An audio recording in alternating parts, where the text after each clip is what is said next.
Hello everyone, welcome back to Emmanuel Tutorials. Today we'll be seeing a doubt asked by one of our students in the comment section. This is related to even and odd parts of the signal. If you also have any doubts related to signals and systems or any other concepts related to electronics or telecommunication engineering, please put it on the comments and we'll try to respond.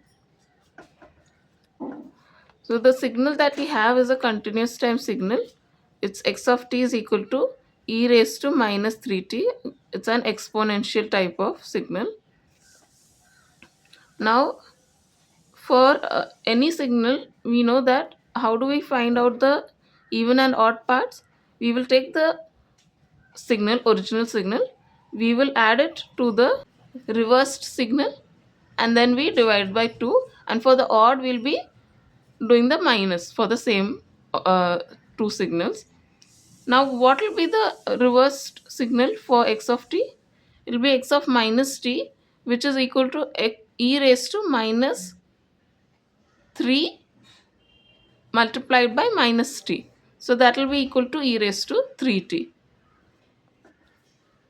Now, what I've done is for even signal, I've substituted the values of x of t and x of minus t.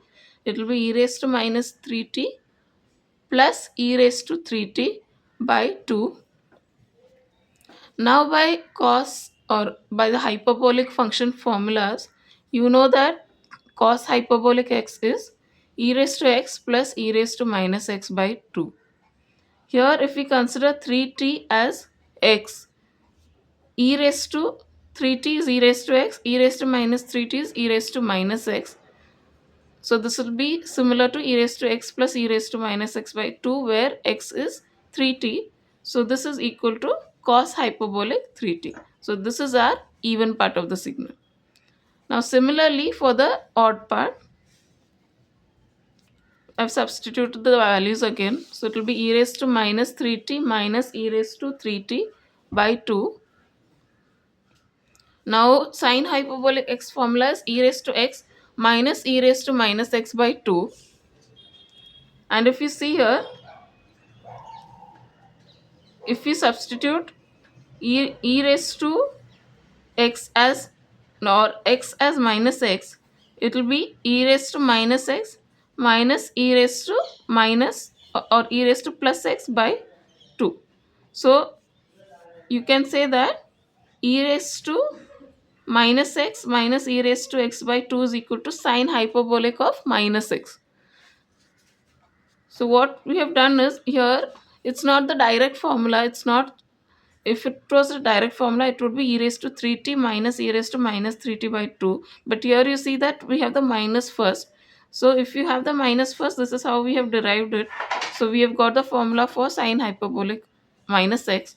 So here a final odd part of the signal will be sine hyperbolic of minus 3t.